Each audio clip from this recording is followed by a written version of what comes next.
and welcome to another episode of Accessibility. I'm your host Laura. I'm an animated depiction of a white woman with bright blue hair, shaved on one side, wearing a black leather jacket, a black t-shirt, and black jeans. A few months ago, back in the summer of 2022, we here at Accessibility took a trip to Capcom's offices in London to go hands-on with Street Fighter 6's new, more accessible modern control scheme, which reduces the series' traditional input complexity and allows most of the game's core functions to be mapped to something much more in line with titles such as Super Smash Bros. Ultimate, using a single button and a directional modifier to execute super moves during combat. Since then, the accessibility-focused news stories about Street Fighter 6 have just kept coming, with the game's first public beta revealing a whole suite of audio cues designed to help more blind players more easily navigate combat in-game via sound. Today's episode of Accessibility is also about Street Fighter 6, albeit discussing a piece of news that dropped a couple of weeks ago at this point. During an early November Game Informer interview between writer Brian Shea and Street Fighter 6 director Takayuki Nakayama, we learned of a third control scheme for Street Fighter 6, separate from classic and modern, called dynamic controls, in which AI is used to assist players, in local play, with being able to more effectively fight on an even footing with their friends. So today, on Accessibility, we're going to be talking about dynamic controls mode in Street Fighter 6. We're going to talk about how the control scheme works, what it automates, what it leaves in the player's control, and what purpose it serves in helping more players to engage with fighting games casually with friends. I'm going to start this video with a quick refresher on Street Fighter 6's classic and modern control schemes, before moving on to what we currently know about dynamic controls. For players familiar with past Street Fighter titles, classic controls are what you typically expect from a Street Fighter game. Special attacks are mapped to strings of inputs, requiring a series of buttons to be pressed in rapid succession. Combos can only be executed by inputting the correct button presses in the correct memorized order.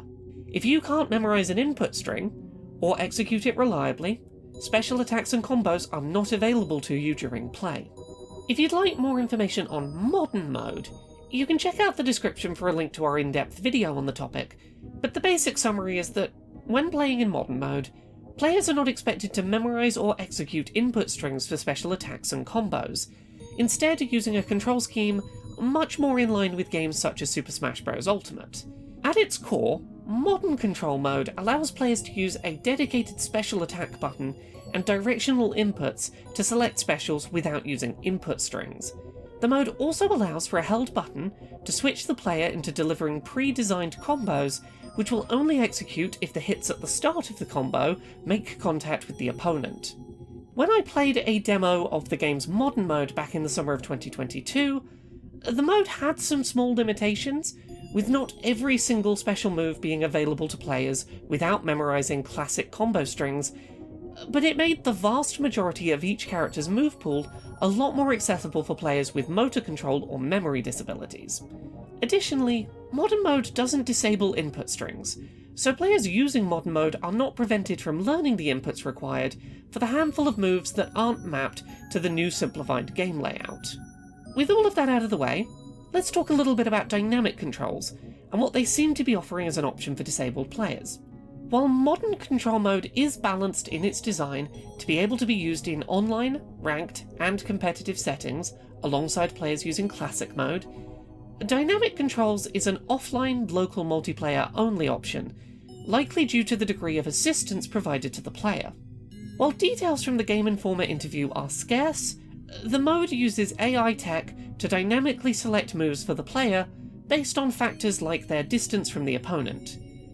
Players can button mash, using square, cross, and circle on PlayStation, with their button presses translated into dynamically chosen attacks against their opponent. It's unclear at present if it matters which of these three buttons is pressed or not. It is possible that the player may be controlling different pools of AI attacks with each of the three buttons, but it may also simply be that any of these three buttons pressed simply counts as a generic input, and will activate the same AI move list to pull attacks from. According to the Game Informer interview, behind the scenes, there are apparently rules determining what happens when each specific button is pressed, but the developer's intention is that those rules will not be clear to the player and are not meant to be thought about during play.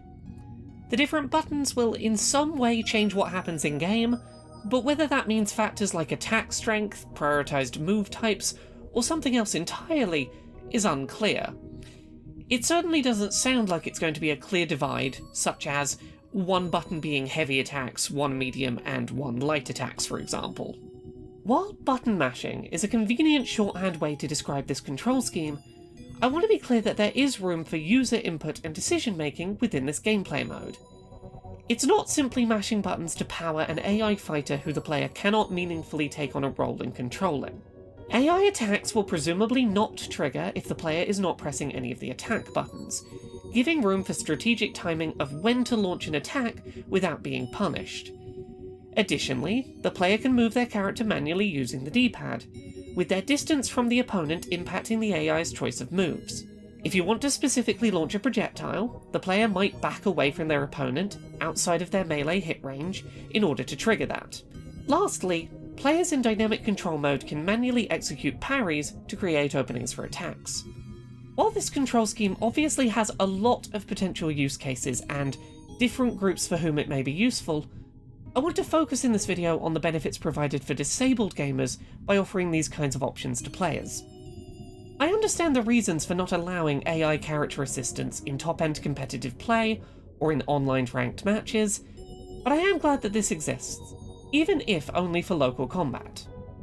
If you've ever been in a room full of people playing a complex fighting game like Street Fighter, and they ask if you want to join in, I know from experience that it can be daunting and sometimes unenjoyable to go up against an enemy that you know you stand no chance against.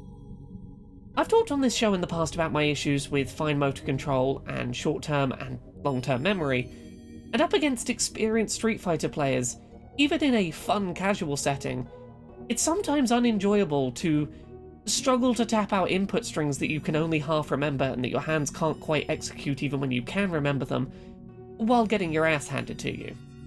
For me, the new modern control scheme in Street Fighter 6 does help me to overcome those barriers, but I know that it won't be enough to help every kind of disabled gamer. I know that, for some, being able to be a part of the fun with their friends requires a higher level of assistance, and this new control scheme really seems to go a long way to helping make taking part more of an option for more players. I have some lingering hopes and questions about dynamic controls in Street Fighter 6. I hope that players who struggle with fast repeated taps, for example, can hold down a button rather than having to mash it. But simply knowing that a control scheme exists that boils down to 3 face buttons, movement, and a parry opens up who can play Street Fighter with their friends considerably, and that's nothing but a positive.